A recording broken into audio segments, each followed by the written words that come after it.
Ji, border Hessian for constraint optimization में हम ये देखते हैं कि हमारे पास ये क्वेश्चन है, उसमें हमारे पास यहाँ पे दो वेरिएबल्स हैं।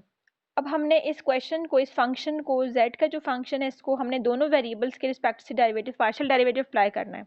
लेकिन डबल डेरिवेटिव, देखिए हेसियन मैट्रिक्स की बात थी ना, हेसियन मैट्रिक्स में हम सेकंड ऑर्डर कंडीशन तक जाते हैं। अगर जैकोबियन का होता तो हम फर्स्ट ऑर्डर कंडीशन पे जाते हैं। तो z का जो फंक्शन है उसका हमने पहले x के रिस्पेक्ट से डेरिवेटिव लेना है और उसी z का हमने y के रिस्पेक्ट से डेरिवेटिव लेना है। जब x के रिस्पेक्ट से हमने डेरिवेटिव लिया, हमारे पास आंसर आया 6x minus y minus 4 is equal to 0। First order condition apply की है, तो फर्स्ट ऑर्डर कंडीशन जब हम लिखते हैं तो उसको इक्वल टू 0 कर देते हैं। और इसी z का फंक्शन जो है उसके y के रिस्पेक्ट से डेरिवेटिव अप्लाई किया, तो हमारे पास आंसर आया minus x plus 4y minus 7 is equal to 0। ये दो इक्वेशन हमारे पास आ गए हैं। सेकेंड जो सेकेंड ऑर्डर कंडीशन है हमने वो भी अप्लाई करनी है, लेकिन वो अब थोड़ी देर बात करते हैं। पहले हम इसकी क्रिटिकल वैल्यूज फाइंड आउट कर लेते हैं, एक्स और वाई की क्रिटिकल वैल्यूज, उसके बाद हम सेकेंड ऑर्डर कंडीशन की तरफ जाते हैं। आप पहले भी कर सकते हैं, बाद में भी कर सकते हैं। अब हमने इन दो इक्वेशंस को साइमल्टेनियसली सॉल्व करना है। हमारे पास दो इक्वेशंस हैं, साइमल्टेनियसली सॉल्व करना है, हमने एक्स और वाई की वैल्यूज निकालनी है। तो हम सेकंड इक्वेशन यहाँ पे हम ले लेते हैं और सेकंड इक्वेशन को अगर हम 6 से मल्टीप्लाई कर दें ताकि 6x और 6x दोनों जगह पे सेम नंबर्स आ जाए जिसको हम कैंसिल कर सकें, जो साइमल्टेनियसली सॉल्व करते हैं आप लोग इक्वेशंस के, दोनों इक्वेशंस को ऐड कर देते हैं और दोनों इक्वेशंस को सब्ट्रैक्ट कर देते, तो यहाँ पे अगर हम 6 से सेकंड इक्वेशन को मल्टीप्लाई कर दें तो हमारे पास 6x दोनों में कॉमन आ रहा है, तो इनकी अगर एक का साइन माइनस है और दूसरे का साइन पॉजिटिव नेगेटिव पॉजिटिव है तो ये कट हो सकते हैं। इस तरह से हमने y की इक्वेशंस, ये y की वैल्यू फाइंड आउट कर ली। यहाँ तक तो क्लियर है ना सबको, y की वैल्यू तक? इसके बाद हमने x की वैल्यू फाइंड आउट करनी है। x की वैल्यू फाइंड करने के लिए आप y के जो y इज इक्वल टू 2 है इसको किसी भी इक्वेशन में पुट कर दो। इक्वेशन 1 में पुट करना चाहते हो, इक्वेशन 2 में पुट करना चाहते हो, आपके पास x की वैल्यू आ जाएगी, दैट इज इक्वल टू 1। तो x और y ये हमारे पास क्रिटिकल वैल्यूज हैं। अब हमने क्या करना है, हमने सेकंड ऑर्डर कंडीशन अप्लाई करनी है। सेकंड ऑर्डर कंडीशन हमने किस तरह से अप्लाई करनी है, जो हमने एक बार डेरिवेटिव लिया है z का x के रिस्पेक्ट से, हमारे पास आंसर था 6x माइनस वाई माइनस 4। अब इसी z का जो x के रिस्पेक्ट से डेरिवेटिव लिया, इसका हम x के रिस्पेक्ट से डेरिवेटिव लेंगे और जो x के रिस्पेक्ट से डेरिवेटिव लेंगे हमारे पास आंसर आ जाएगा 6। फिर इसी वाली वैल्यू का, z x वाली वैल्यू का हमने y के रिस्पेक्ट से डेरिवेटिव ले लेना है। जब हम y के रिस्पेक्ट से डेरिवेटिव लेंगे हमारे पास आंसर आ जाएगा -1,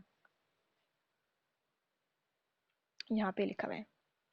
फिर इसी तरह से जो हमारी सेकंड इक्वेशन है z y वाली, सेकंड इक्वेशन जो थर्ड लाइन में लिखी हुई है, z y is equal to minus x plus 4y minus 7 is equal to 0। यहाँ पे इसी इक्वेशन का, y की इक्वेशन है, इसका y के रिस्पेक्ट से डेरिवेटिव लेंगे, हमारे पास आंसर आ जाएगा 4। फिर इसी इक्वेशन का हम अगर x के रिस्पेक्ट से डेरिवेटिव लेंगे तो हमारे पास आंसर आ जाएगा -1। यहाँ पे आप देख सकते हैं ये हेसियन मैट्रिक्स हमने देखा था। सबसे पहले हम क्या लिखते हैं, f1 ऑफ 1 मींस जो डबल प्राइम लिखते हैं वो वाली वैल्यू, और उसके डायगोनल में दूसरी वाली वैल्यू मींस जो दूसरा वेरिएबल डबल प्राइम हमने लिया था।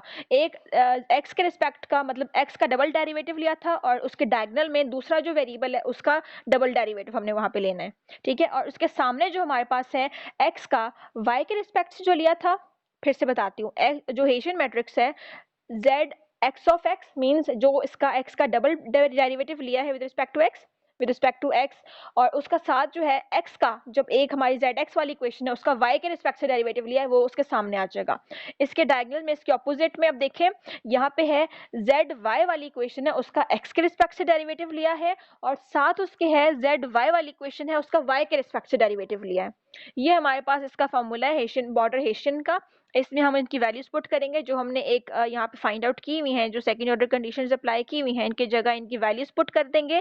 फिर हमने इनके डिटर्मिनेंट्स लेने हैं, हमने देखना है कि मिनिमम वैल्यू आ रही है या मैक्सिमम वैल्यू आ रही है। हम पढ़ चुके हैं कि अगर हमारे नेगेटिव आंसर आते हैं वो ये रिप्रेजेंट करते हैं कि हमारी क्रिटिकल वैल्यू पे हमारा फंक्शन जो है मैक्सिमम हो रहा है, मैक्सिमाइज हो रहा है। और हम अगर हमारा आंसर जो है पॉजिटिव आता है, हम ये कहते हैं कि क्रिटिकल वैल्यूज पे जो हमारा आंसर है, जो हमारी वैल्यूज आ रही है वो मिनिमम आ रही है।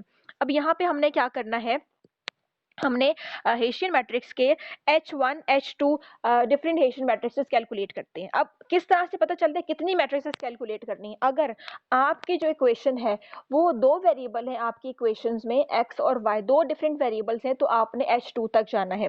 अगर आपकी इक्वेशन में जो आपका फंक्शन है वहाँ पे तीन वेरिएबल्स हैं, x1 x2 x3 या x y z, अगर ये तीन वेरिएबल्स हैं तो 3x3 का मैट्रिक्स बनेगा। और 3x3 का मतलब ये आपने H3 तक जाना है, आपने H3 तक कैलकुलेट करना है।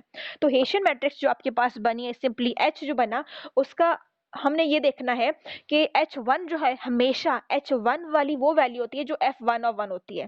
फर्स्ट ऑर्डर फर्स्ट कॉलम का बिल्कुल फर्स्ट पॉइंट होता है वो हमारे पास H1 होता है। तो हमारे पास यहाँ पे H1 क्या है? 6। H2 हम कैसे कैलकुलेट करते हैं? जो हमारे पास हेशियन मैट्रिक्स है उसका डिटर्मिनेंट फाइंड करने के लिए H2 का जब हम डिटर्मिनेंट फाइंड आउट करते हैं, यहाँ पे हमारे पास है 6 -1 4। इसके डिटर्मिनेंट फाइंड करेंगे, 6 को मल्टीप्लाई कर देंगे 4 से, फिर बीच में माइनस साइन आएगा, -1 को मल्टीप्लाई कर देंगे -1 से। जब हम इसको सॉल्व करेंगे हमारे पास आंसर 23 आएगा। 23 देखें ये भी ग्रेटर है 0 से, और जो हमने फर्स्ट हमारी हेशियन मैट्रिक्स जो है, जो हमारा फर्स्ट पॉइंट था H1 वो 6 था, वो भी ग्रेटर है 0 से। इसका मतलब है ये वैल्यूज मिनिमाइज हो रही हैं हमारी क्रिटिकल वैल्यूज पे। हम ये कह सकते हैं H1 है वो भी ग्रेटर देन 0 है, H2 है वो भी ग्रेटर देन 0 है। यहाँ पे कह सकते हैं हेशियन इज पॉजिटिव डेफिनेट। जब आपका आंसर पॉजिटिव आता है हम कहते हैं पॉजिटिव डेफिनेट है और वैल्यूज मिनिमाइज हो रही है, फंक्शन जो है वो मिनिमाइज हो रहा है हमारी क्रिटिकल वैल्यूज पे x इज इक्वल टू 1 पे और y इज इक्वल टू 2 पे। जी, हमारे पास ये z फंक्शन था, z फंक्शन आपको गिवन है। इसमें आपके पास तीन वेरिएबल्स हैं और तीन वेरिएबल्स का आपने सेपरेटली अलग अलग पार्शियल डेरिवेटिव अप्लाई करना है, फर्स्ट ऑर्डर कंडीशन अप्लाई करनी है। हमने सबसे पहले फर्स्ट ऑर्डर कंडीशन अप्लाई की विद रिस्पेक्ट टू x1 और इसको इक्वल कर दिया 0 के। फिर इसी इक्वेशन का z इक्वेशन, ये z फंक्शन जो है इसका हमने पार्शियल डेरिवेटिव अप्लाई करना है with respect to x2। x2 के रिस्पेक्ट से हम डेरिवेटिव अप्लाई करेंगे, हमारे पास x1 आ जाएगा, 8x2 आ जाएगा, इसको हम इक्वल्स टू 0 करेंगे। फर्स्ट ऑर्डर कंडीशन अप्लाई करके उसको इक्वल्स टू 0 करते हैं। इसी तरह से आपके पास z फंक्शन है, z इक्वेशन है, उसका पार्शियल डेरिवेटिव आप लेना है with respect to x3। x3 के रिस्पेक्ट से डेरिवेटिव लेंगे, हमारे पास आ जाएगा x1 plus 2x3 is equals to 0। ये हमारे पास तीन इक्वेशंस बन गई हैं। अब यहाँ पे हेशियन मैट्रिक्स का फॉर्मूला किस तरह से होगा या हमारे यहाँ पे हेशियन मैट्रिक्स किस तरह से बनेगी, आपको सिंप्लीफाई करके बता दिया गया है।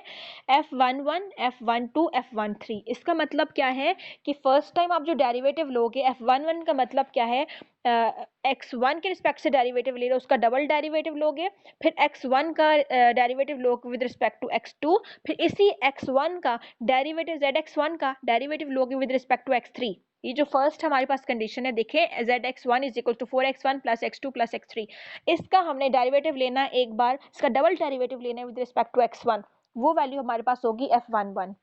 फिर इसी इक्वेशन का हमने डेरिवेटिव लेना है with respect to x2, mean zx1 है ना, इसका x2 के रिस्पेक्ट से डेरिवेटिव लेना है, तो x2 के रिस्पेक्ट से भी ले लेंगे, फिर इसी इक्वेशन का x3 के रिस्पेक्ट से भी डेरिवेटिव ले लेंगे। अब करके देखते हैं, zx1 हमारे पास एक पार्शियल डेरिवेटिव अप्लाई कर लिया, इसका हमने x के ही रिस्पेक्ट से, x1 के ही रिस्पेक्ट से फिर से डेरिवेटिव अप्लाई करेंगे, हमारे पास आंसर आ जाएगा 4, मतलब डबल डेरिवेटिव हो गया। फिर इसी zx1 का हम x2 के रिस्पेक्ट से डेरिवेटिव लेंगे, हमारे पास आंसर आ जाएगा 1। फिर इसी x1 का हम पार्शियल डेरिवेटिव ले लेंगे विद रिस्पेक्ट टू x3, हमारे पास यहाँ पे भी आ जाएगा 1। ये छोटे छोटे साइड पे करके लिखे हुए हैं। फिर नेक्स्ट इक्वेशन हमारे पास है zx2।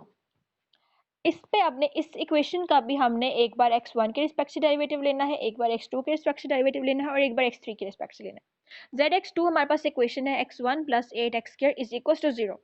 zx2 का डेरिवेटिव लेंगे सबसे पहले विद रिस्पेक्ट टू x1, ये नीचे करके ये लिखा हुआ है। फिर उसके बाद x1 के रिस्पेक्ट से डेरिवेटिव लेंगे, हमारे पास आंसर 1 आ जाएगा।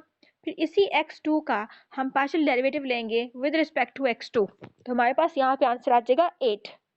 फिर इसी zx2 का पार्शियल डेरिवेटिव लेंगे विद रिस्पेक्ट टू x3, तो यहाँ पे हमारे पास आंसर 0 हो जाएगा। फिर नेक्स्ट हमारे पास इक्वेशन है zx3। zx3 को किस तरह से लेके चलना है, x1 plus 2x3 is equal to 0, ये हमारे पास इक्वेशन है zx3 की। इस इक्वेशन का सबसे पहले पार्शियल डेरिवेटिव अप्लाई करना है with respect to x1। x1 के रिस्पेक्ट से डेरिवेटिव अप्लाई किया तो हमारे पास आंसर आया 1। फिर यही इक्वेशन थी zx3 is equal to x1 plus 2x3, इसका डेरिवेटिव अप्लाई करना है विद रिस्पेक्ट टू x2, तो zx3 x2 इसका डेरिवेटिव अप्लाई करेंगे, यहाँ पे x2 की कोई टर्म नहीं है जिससे ये 0 हो गया। और फिर इसी इक्वेशन का x3 के रिस्पेक्ट से डेरिवेटिव अप्लाई करना है, हमारे पास आंसर आ जाएगा 2। तो ये सारे हमने अलग अलग करके सॉल्व कर लिए, इन पे सेकंड ऑर्डर कंडीशन अप्लाई कर ली, सब पे सेकंड ऑर्डर कंडीशन अप्लाई की है। अब हेसियन मैट्रिक्स में इनको पुट किस तरह से करेंगे आप देख सकते हो। F11 का मतलब है x11, z की वैल्यू हमने ली है, एक बार फर्स्ट ऑर्डर का कंडीशन अप्लाई की, फिर उसी का सेकंड ऑर्डर कंडीशन उस पर अप्लाई की। हेसियन हमने पढ़ा था, हेसियन वाटर मैट्रिक्स पे हम जब सॉल्व करते हैं तो उसको सेकंड ऑर्डर कंडीशन वहाँ पे पुट करते हैं, सेकंड ऑर्डर कंडीशन अप्लाई करते हैं। तो यहाँ पे F11 का मतलब ये है कि यहाँ पे आपके पास जो फर्स्ट zx1 का डेरिवेटिव लिया है again with respect to x1, तो आंसर 4 आए, यहाँ पे हम 4 पुट कर देंगे। F12 का मतलब क्या है, zx1 का डेरिवेटिव आप ले रहे हो विद रिस्पेक्ट टू x2, यहाँ पे हमारे पास आंसर क्या आया था 1, तो हम 1 पुट कर देंगे।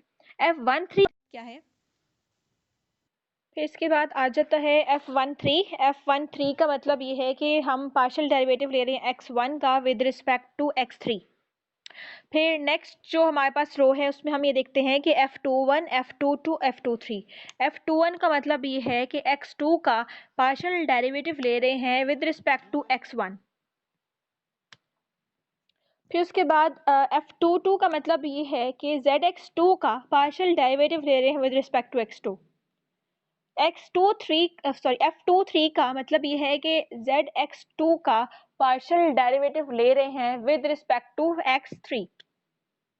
लास्ट जो हमारे पास रो है उसमें हम ये देखते हैं F31, F32, F33। इसका मतलब है कि अब हम zx3 की बात करें, zx3 जो हमारे पास इक्वेशन थी उसका पार्शियल डेरिवेटिव सबसे पहले लेना है विद रिस्पेक्ट टू x1, उसका आंसर 1 आ गया।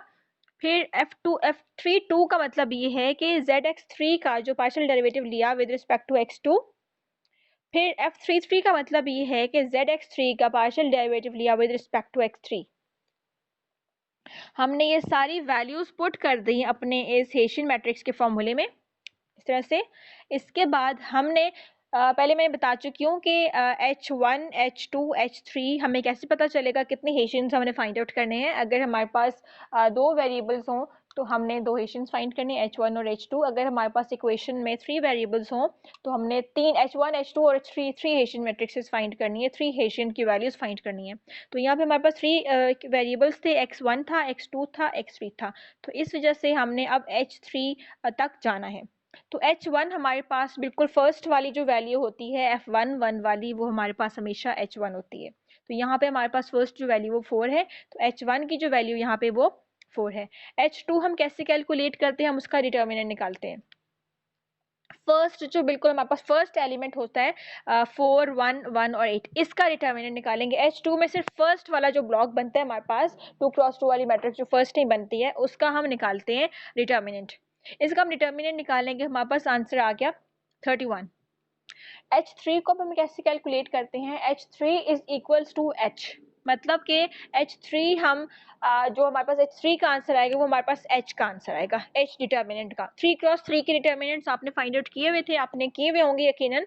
तो 3x3 के डिटर्मिनेंट्स हम H का जो H3 है वो हमारे पास H के डिटर्मिनेंट के इक्वल है। तो 3x3 की हमारे पास मैट्रिक्स है, इसका हमने 3x3 की वैल्यूज फाइंड आउट करनी है। तो हमारे पास H डिटर्मिनेंट जो आता है वो 54 आता है, वो 54 हमारा H3 है। हम यहाँ पे कहते हैं कि जो हमारा H3 का आएगा, H3 का आंसर हमारे H के इक्वल होगा, H डिटर्मिनेंट के इक्वल होगा। तो इसके लिए हमने H डिटर्मिनेंट फाइंड आउट करना है। ओके, इसके बाद हम ये देखेंगे कि H1 का जो हमारे पास आंसर आ रहा था वो 4 था, वो पॉजिटिव वैल्यू थी which is greater than 0। H2 जो फर्स्ट हमने इसमें एक 2x2 की मैट्रिक्स निकाली है वो H2 है हमारे पास, उसका जो आंसर आया हमारे पास वो 31 था, 31 था। इसी तरह से H3 डिटर्मिनेंट जो है हमने कहा वो H डिटर्मिनेंट के इक्वल है, उसका जो हमारे पास आंसर आया वो 54 है। ये रिप्रेजेंट कर रहा है हमारा हेसियन जो है ये पॉजिटिव डेफिनेट है। बस दैट्स इट।